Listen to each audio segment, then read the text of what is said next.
And welcome sports fans to today's Sports Roundtable, and glad you joined us for the late fall edition of the Roundtable. Now as we have ended the regular season of Missouri high school football, as we've got our 9-game regular season pretty much behind us now, heading into the district tournaments, and we got a lot to get to today, including the Malden and Dexter football highlights from last night's games, also some updates from the area as well as volleyball, and we'll have those district standings, also the state rankings heading into this last week of the season. Also, we'll take a look at the Arkansas 3A rankings with the Pink Mohawks down that way in northeast Arkansas, and a look forward to the district football matchups in high school football in the district tournament starting next week. And boy, do we see some shakeups here in last night's games. Some teams we're on the bad luck of it, but there's always winners and losers when it comes to those district seedings. Some getting home playoff games, some losing some home playoff games that are going to be on the road next week. So we'll take a look at that as well a little later in the program. So let's go ahead and take a look at some games from last night, and first starting off with the game we broadcast here on YHC, Malden and Dexter, and Malden got the victory over Dexter 44-12. Big victory for the Malden Green Wave as they finish a very strong season once again this year, which we'll get to talk further about in their district tournament. But the Malden Green Wave rolling their win last night at Charles Bland Stadium in Dexter. And taking a look at the highlights from last night, taking a look here as we see here the Malden Green Wave's first scores we see here. Trey Stevenson breaking away and just evading one tackler in the end, going into the end zone. He had 5 touchdowns on the night. Big night last night for Trey Stevenson. As we see here, the Dexter Bearcats getting a nice run on this one early in the first quarter and getting into scoring position. As at this point it's 6-0. So Dexter really made it interesting early, but certainly later on the Malden Green Wave took over, as we see here. Corbin Strong taking it up the middle to give Dexter Bearcats their first score. And we see here Anniser getting around the left side and taking a big hit from Bo McMullen, one of the bigger hits we saw from the night. 16 tackles on the night for Bo McMullen. Another chase down tackle there, but a nice offensive play by the Green Wave. Here Mason Brown looking for Anniser down the field and picked off by the Bearcats, but the Green Wave get the ball back here. One of the toughest receptions you saw for the night. Triple team, the Green Wave come down with it, and here for the second score, punching in once again. Here we see jet sweep going to the outside and could get around the edge. Nice tackle for loss for the Green Wave, as we see here a keeper, and nice gain tackle for loss in the backfield by the Bearcats, but the Green Wave are threatening again. Trey Stevens taking it off the left tackle in the end zone, 20-6 at that point. As we see a fumble by Caleb Hoggart, his first loss of the year, turns it over to the Green Wave in scoring position is again Ty Miller taking the handoff and then throwing back to quarterback Mason Brown. He gets around a tackle, nice blocking downfield, goes in for the touchdown. Impressive play call by Malden Green Wave. As we see here at the end of the first half, last effort for the Bearcats, picked off by the Green Wave into the third. Nice down run once again by Trey Stevenson, taking it in for the touchdown. And then Caleb Hoggart, one of the nice tougher runs of the evening for himself for a long first down. And then we see Hoggart trying to get out on the left side and tackled deep in the backfield. Great pursuit there by the Green Wave defense. Here, Nick Trout making a long pass from Ben Sendel, one of the bigger pass plays for the evening for the Bearcats. But we see here a long pass looking for Gabe Jackson, just out of the reach, picked off by the Green Wave secondary.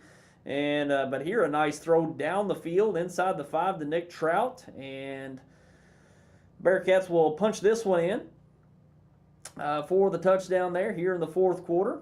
And at this point, big lead for the Malden Green Wave, as we see here, 38-12 at this point. And Stevenson going to take it on the left side and just got one defensive back to beat there. Just takes it into the inside and walks in for the touchdown. As we saw last night, Malden Green Wave playing very well at this time of year.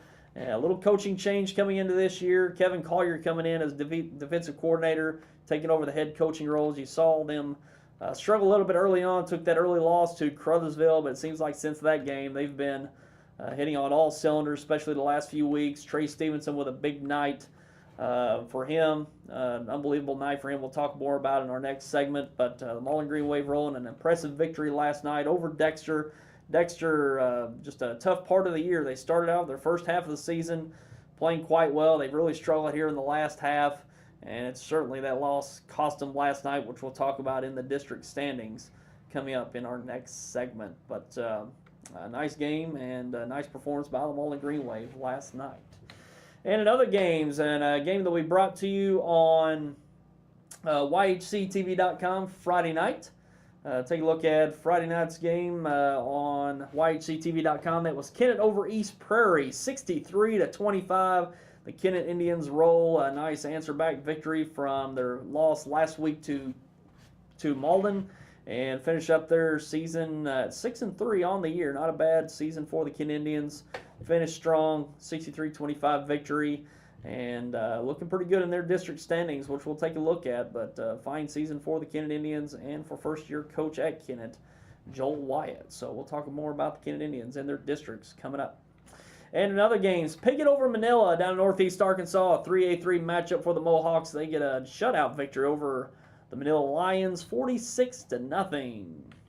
Also, Poplar Bluff over Festus, 34-10, securing their undefeated season. Impressive season for the Poplar Bluff Mules, and getting to 9-0 after that win last night. Park Hills Central over Sykeston, 32-21. Perryville over Scott City, 47-19. Jackson over St. Louis University High, 65-42. Charleston over Herculaneum, 50-7. Chaffee over Kelly in a rout, 26-12. Crothersville over New Madrid County Central in a shutout, 59-0. Crothersville, one of the top area teams here in the Boot Hill, and finishing out a very strong season, going 7-2 on the year. And New Madrid County Central finishing at 1-8. Just a very, very difficult season for the New Madrid County Central Eagles, as it has been the last few years. But Crothersville certainly got the team to make a run this year. We'll talk more about the districts coming up. And Cape Central over Soldan International Studies, 49-12. Big win for the Cape Central Tigers. Saxony Lutheran now getting into volleyball. Saxony Lutheran defeated Bernie in 3 sets Friday night. Leopold defeated Puxico in 2 sets. And going back to Thursday, the SEMO Conference Championship. It was Jackson defeating Notre Dame in 3 sets. They lost 25-16 in the first set. Comeback won the last 2 sets. Jackson over Notre Dame. So Jackson with first-year coach Dave Murley putting up quite a performance Thursday. Murley coming over to Jackson from Perryville. Had a great career there at Perryville for years. And first year at Jackson, back in his hometown. Back at his home school there at Jackson. And got a great victory over Notre Dame, and then 3 sets having to come back from that 25-16 first set loss. Jackson Indians this year's SEMO Conference champions in high school volleyball. And those are the games from the last few nights to report on. And if you're looking forward to watching the replays of Malden and Dexter this weekend, we've yet to show the East Prairie and Kennett game. We did have that live on YHCTV.com, but you can catch that replay here on YHC Sunday at 5:30 and Tuesday at 6:30. Sunday at 5:30 and Tuesday at 6:30, airing here on YHC, and it'll be probably Sunday before we get that up on YHCTV.com. So look forward to those broadcasts here on YHC over the weekend. And let's take a look at our broadcast schedule real quick, and it's might change over the next few weeks due to the district standings or the district tournaments coming up. But next week, next Friday night, we will have Walnut Ridge at Piggott. It's a 3A3 conference matchup there in Northeast Arkansas. The Piggott Mohawks hosting Walnut Ridge. We'll carry that right here on Channel 21 and YHCTV.com. Channel 21 and YHCTV.com. And that's the only game we've got next week.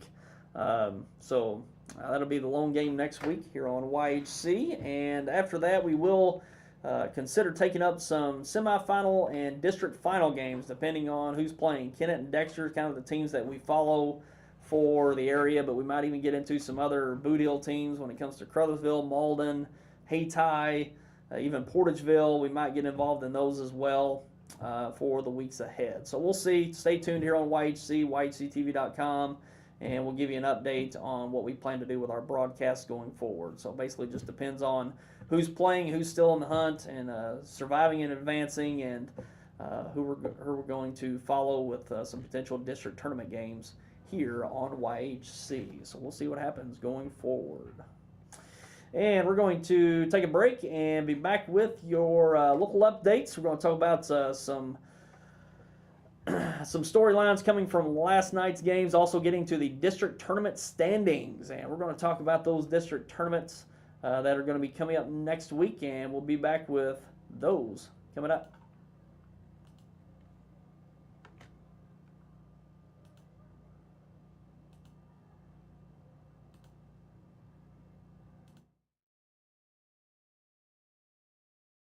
Time to bring you whatever it takes. Solutions like InZone help you retain 47% more nitrogen with an overall average increase of 12 bushels per acre. Imagine what InZone can do for you. Ag Explorer. At New Wave, we're proud to call the communities we serve our home. Our customers tell us having a local office is important to them. That's why we maintain dozens of local offices and employ over 500 skilled employees, all focused on delivering the best customer experience.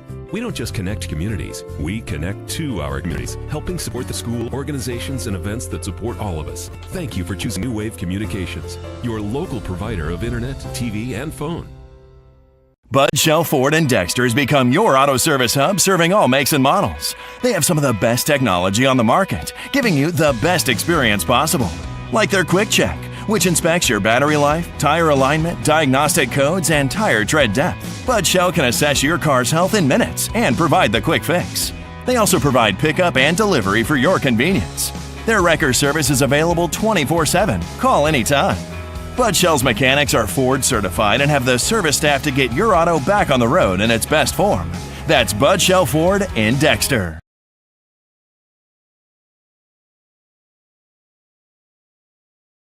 The historic Downtown Dexter Association invites you. And welcome back, and let's now take a look at some of the storylines from Friday night in high school football. As you see there, Poplar Bluff completing its perfect season, and they beat Festus to go 9-0 in that game last night on the road. But Poplar Bluff looking really good, and I tell you, they've had some slim margins with victory this year and some late game heroics, some late game turnovers they forced and some late game touchdowns throughout the year, and they've really put a fine season together, going 9-0, and doing that in Class 5 is no easy task, playing the likes of Jackson, Cape Central, Farmington, and even some of the smaller teams, Sykeston, from Class 5 down. But got a very competitive district coming up. Jackson's going to be certainly a tough one. They're going to match up probably in the semifinals, which we'll see in a moment. But Vianney's going to be a tough one, defending state champs and also top-ranked team in Class 5. But Poplar Bluff quarterback went down a few games, or the game before. Haven't seen any storylines about how he's coming back or if he's going to be able to be back. But it was enough to get that win in Festus last night. So we'll see what happens with these Poplar Bluff Mules going forward. And also, the offensive line, Malden offensive line, which has been good for years, and that's certainly their strength. And certainly they've got a great back in Trey Stevenson to be able to hand off and take those tackles on, get yards after contact, and certainly a hard guy to stop once he gets going. And that line opens up, gets him some nice momentum going up the field. He's certainly a hard guy to take down. He's tall, but not only that, he's big and he's strong, and very good back there for the Malden Green Wave. And just finished shy of 2,000 yards for the season.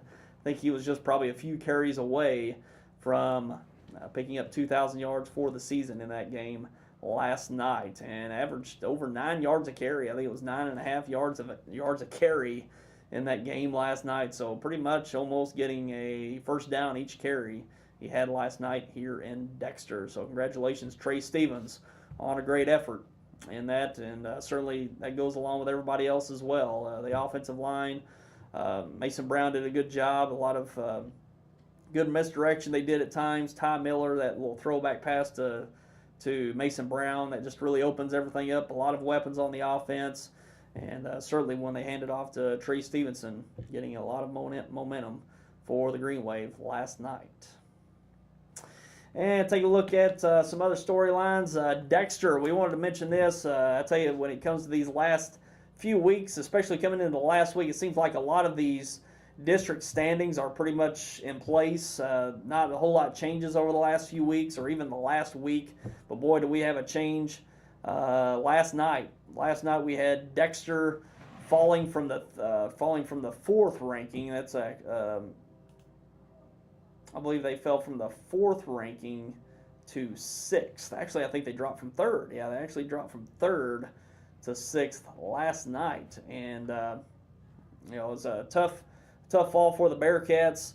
They had St. Genevieve right behind them, so if they did fall behind St. Genevieve, they had that head-to-head victory to jump them, but they dropped to sixth, and that means they're going to be on the road, and they will take on Salem in the next round in the first round of the district tournament. So take a look at here at Class 3. We'll get to the other classes as well, but as you see here, Dexter's now down to 6, and if they were able to get right behind St. Genevieve, they would actually be able to flip with St. Genevieve due to that Week 1 win head-to-head, but they go to 6. Potosi comes up and just over a tenth of a point, edging the Dexter Bearcats. Potosi had a Class 4 opponent last night. That was DeSoto with Kingston, and they actually lost in double overtime to DeSoto and Kingston, but they gained just a few fractions of a point due to them playing up a size from Class 3 to Class 4. Even though they took the loss, they gained a few fractions of a point, and it was enough to propel them up just enough ahead of Dexter, which Dexter played down to Malden, Class 3 to Class 2. Malden being in Class 2, Dexter took a loss to Malden, so that docked them some points.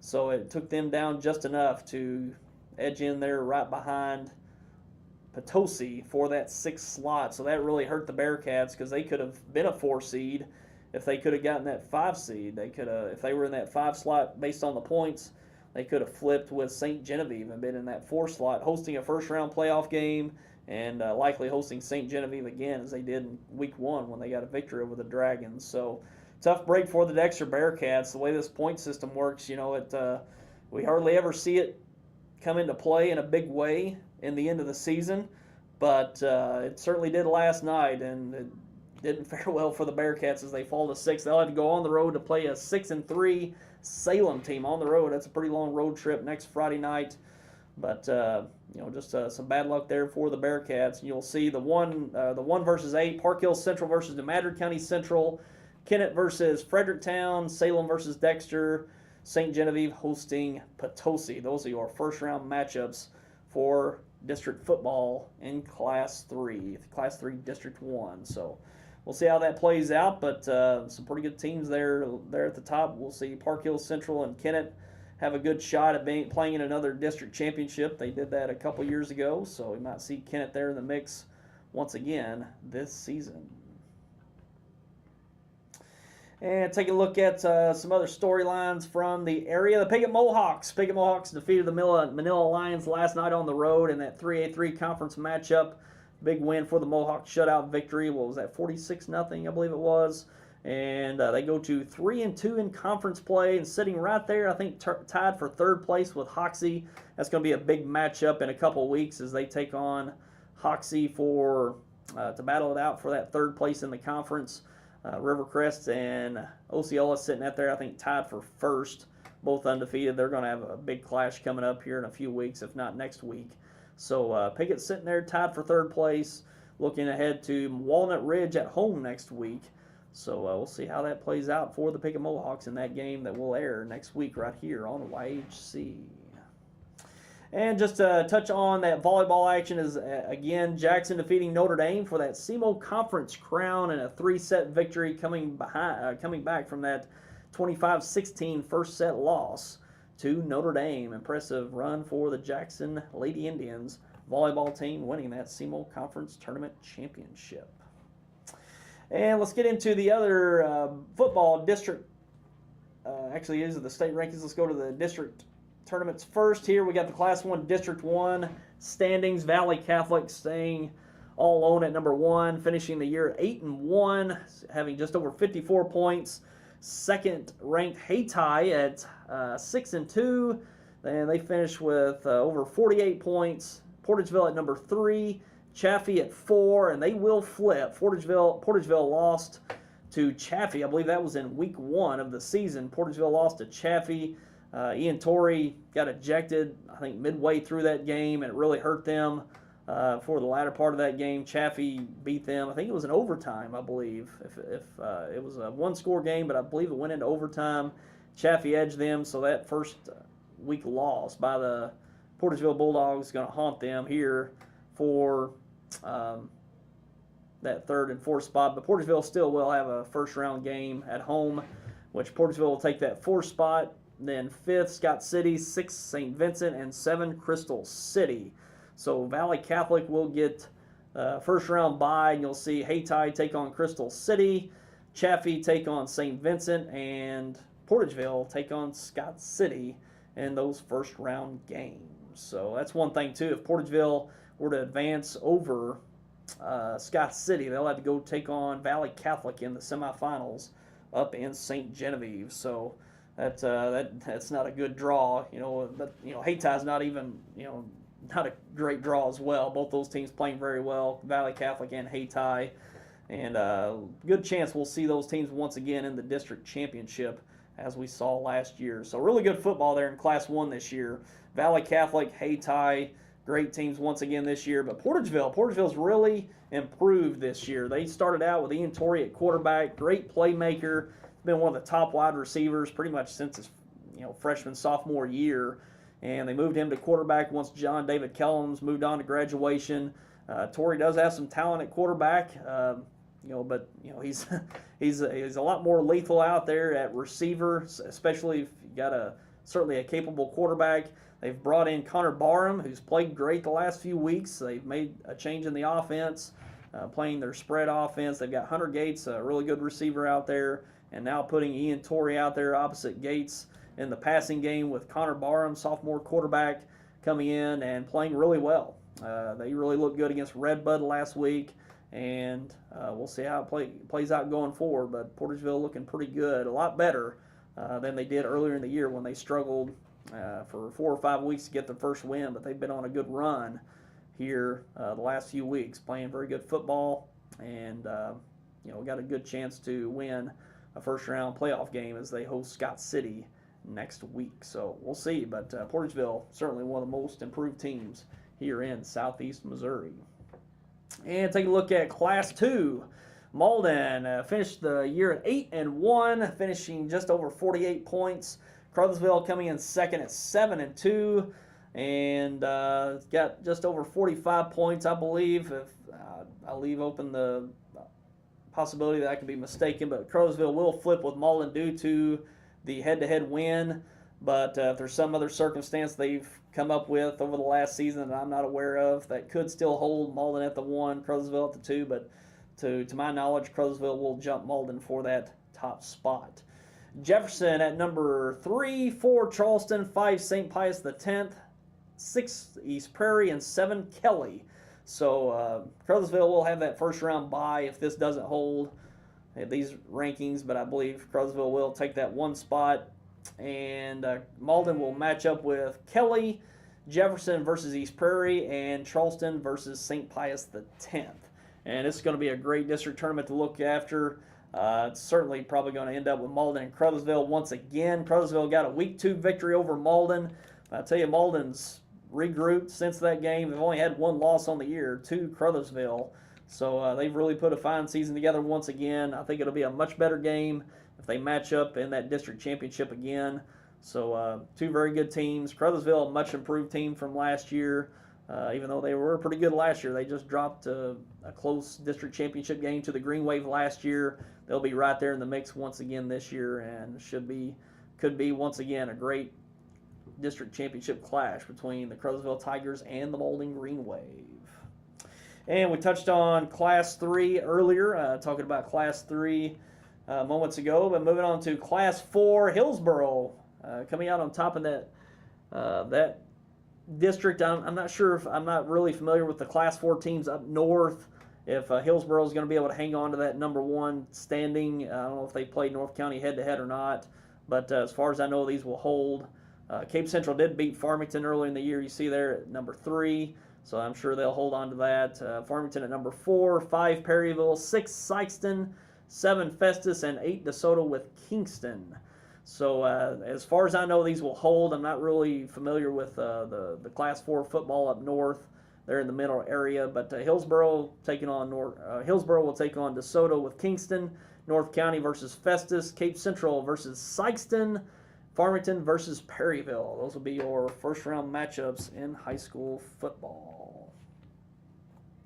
And take a look at Class 5. Only 5 teams in this one, as Vianney finishes the year at 8-1. Defending Class 5 state champions, winning this district last year over Poplar Bluff. Poplar Bluff there undefeated at number 2. 3 Jackson, 4 Oakville, and 5 Rockwood Summit. So Vianney has a first round bye, and Vianney has a first round bye. Poplar Bluff and Jackson. Poplar Bluff and Jackson will meet up in the semifinal round, so they'll have first round byes as well. Poplar Bluff and Jackson, they're slotted into the district semifinals. So Jackson will travel to take on Poplar Bluff. Rematch of the great finish earlier in the year, where Poplar Bluff defeated Jackson by 1 point. Come down all the way to the end, and should be a great matchup once again here in that district semifinal in Class 5 District 1. So Poplar Bluff and Jackson will both have a first round bye and meet up in the semifinals. And Vianney will be in the semifinals, taking on the winner of Oakville and Rockwood Summit. Oakville and Rockwood Summit will face off. The winner will take on top-ranked Vianney in that Class 5 District 1 semifinal. So we'll see what happens there. Vianney's going to be heavily favored to being the defending Class 5 state champions. Another solid season this year. But certainly that semifinal game with Poplar Bluff and Jackson will be a fun one to look forward to. So we'll see how it plays out going forward. And those are your district football standings and the matchups for the first round next week. And just touching on some state rankings. We've had some state teams move into the state rankings over the last few weeks. Starting out in Class 1, Monroe City, as they've been here all year long at number 1. 2, Marceline. 3, Valley Catholic. 4, Hamilton Penny. 5, Lincoln. 6, Pierce City. 7, Fayette. 8, Princeton. 9, Sorcoxie. And 10, Hayti. The Hayti Indians, I believe they got up to number 6 or 7 and took a loss to Malden a couple weeks back. So they go back to number 10 in this week 9 poll. So Hayti there in the mix, and Valley Catholic up the way there at number 3 in Class 1. Taking a look at Class 2, Lamar all year long been at number 1. 2, Trinity Catholic, they're at number 2. Both those teams in the Class 2 state championship last year, with Lamar coming out on top. We very well may see them match up once again in that title game this year. 3, Lutheran North. 4, Ava. 5, Cardinal Ritter. 6, Lafayette County. 7, North Callaway. 8, Palmyra. 9, Lexington. And 10, South Callaway. And taking a look at Class 3, McClure South Berkeley. Blair Oaks at number 2. 3, Park Hills Central. 4, Seneca. 5, Chillicothe. 6, Center. 7, Eldon. 8, Maryville. 9, Hogan Prep Academy. And 10, Springfield Catholic. And those are your Class 3 rankings, as Park Hills Central remain there at number 3, as they have over the last few weeks. Put together quite a good season there in Park Hills once again this year. In Class 4, Webb City, as they've been all year, number 1. 2, Carl Junction. 3, Platte County. 4, Parkway Central. 5, Ladue. 6, Kearney. 7, St. Francis Borgia.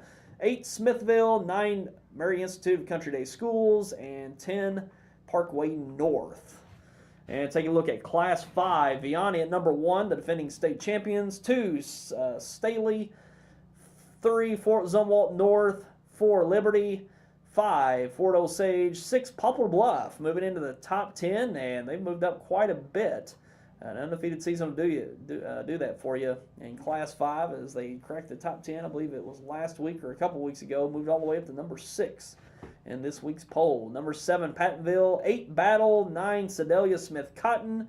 And 10, Webster Groves. So those are your Missouri high school football state rankings. Will not reflect last night's games. Those are the polls coming into this week for week 9. Also, we want to touch on the Hootens.com football state rankings for Arkansas. We got the Arkansas football rankings. Take a look here. Hootens.com. 3A rankings. Prescott, I think they are the defending champions at number 1 as they've been all year. 2, Junction City. 3, Charleston. 4, Clinton. 5, the Rivercrest Colts. They're in the 3A3 in Northeast Arkansas. They're at number 5 as they've been the last few weeks. 6, Glen Rose. 7, Mayflower. 8, Smackover. 9, Osceola. The Osceola Seminoles were there are there in the 3A3 as well. They're at number 9. 10, Barton, and the Piglet Mohawks move up from 22nd to 18th in this week's poll, due in large part to defeating 8th-ranked Newport in that game last week. So Newport moving into, Piggott defeating Newport, 8th-ranked Newport last week handily.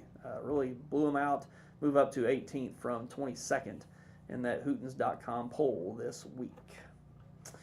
And that's pretty much all the rankings for this week. And we're going to take another break and give you a little preview of some college football, NFL football matchups taking place this weekend. Also our local teams here, local college teams in the area, and how they're who they're matching up with in their conference matchups this weekend. So we'll be back with that coming up. To come out Saturday, October 14th for their Well, I love it. I know, right? I saw it and I was just like, oh, I have to have it. Is it suede? Suede. Love suede. State Farm knows that for every one of those moments, there's one of these. Well, I love it. I know, right? I saw it and I was like, have to have it. Is it suede? It's suede. I love suede. That's why we're there with renter's insurance when things go wrong, but also here with a rewards credit card to help life go right. State Farm. Talk to State Farm agent Chris Brannon in Dexter today. And welcome back, and now let's take a look at some college football matchups taking place today as see what we got here. And college football, 6th-ranked TCU at Kansas State in the Big 12, 17th-ranked Michigan at Indiana in the Big 10, Purdue at 7th-ranked Wisconsin in the Big 10, 10th-ranked Auburn at LSU in the SEC, 12th-ranked Oklahoma at Texas in the Big 12, Georgia Tech at 11th-ranked Miami in the ACC, 25th-ranked Navy at Memphis. Should be a good matchup there. Memphis already getting an upset victory, defeating a ranked team earlier in the year, UCLA, on their home field. So a nice opportunity for a big ranked opponent victory for the Memphis Tigers at the Liberty Bowl later on today. Arkansas is at top-ranked Alabama in the SEC. A tough one for the Arkansas Razorbacks as they've had a tough go here in the last few weeks, and it doesn't get any harder than Alabama on the road in Tuscaloosa. Utah is at 13th-ranked USC in the Pac-12, and Oregon's at 23rd-ranked Stanford, also in the Pac-12. And take a look at our local teams. Southeast Missouri State having their homecoming game today at 1 p.m., and they're taking on Tennessee Tech, who's winless on the year, so hopefully SEMO can pull off that win, go to 2-4 on the season for homecoming. And also later on tonight, 6 p.m. start, Coastal Carolinas at ASU. ASU at 2-2 on the year, undefeated in conference play, taking on 1-4 Coastal Carolina. You can catch that on ESPN3 for that game tonight in Jonesboro. So those are the local teams participating this weekend. And take a look at NFL football this weekend. The Dolphins are at the Falcons in an interconference matchup. Packers at the Vikings in the NFC North. The Lions at the Saints. Lions at the Saints in the NFC. The Patriots at the Jets in an AFC East matchup. Both teams coming into the game 3-2. The Patriots have been struggling.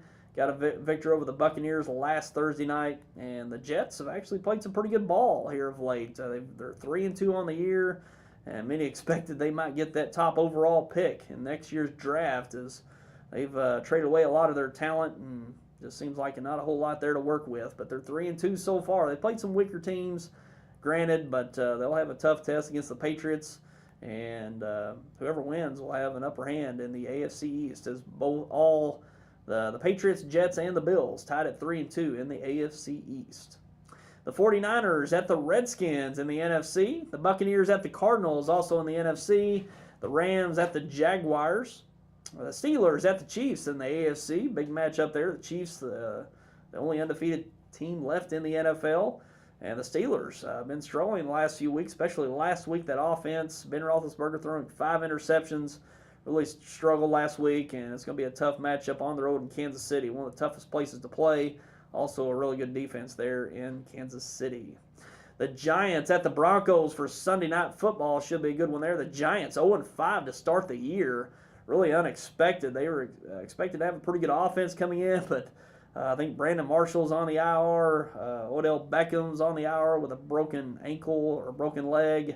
So not a great start at all for the Giants. The Broncos sitting at, I believe, 3-1. They had a bye week last week, and also a tough place to play there in Denver as well. So good Sunday Night Football matchup there. Then Monday Night Football, an AFC South matchup, the Colts at the Titans in Nashville. So there you go, your NFL lineup for this weekend. And that's pretty much all we got to bring to you for today. Again, we want to touch on our broadcast schedule going forward. We only got one more week of our scheduled football for this year. And next week we've got Walnut Ridge at Piggott. We'll bring that live to you right here on Channel 21 on your New Wave Cable, YHC TV, also at YHCTV.com. We'll bring that game live to you next week, next Friday night from Piggott. Nice 3A3 conference matchup there in Northeast Arkansas. And then after that, we'll see what happens.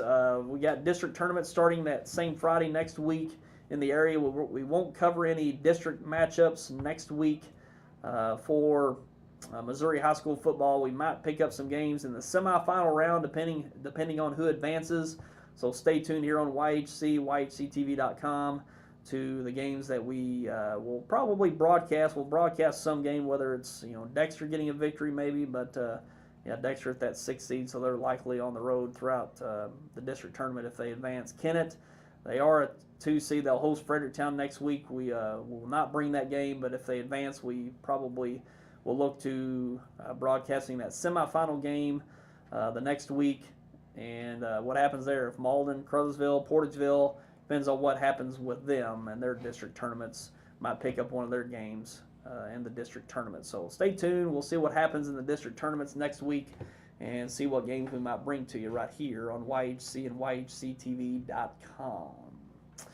And that'll do it for us today, and we appreciate everyone for tuning in today, and we'll look forward to seeing you right back here with us next Saturday for another roundtable. And until then, I'm Tyler Wagner. Have a good one.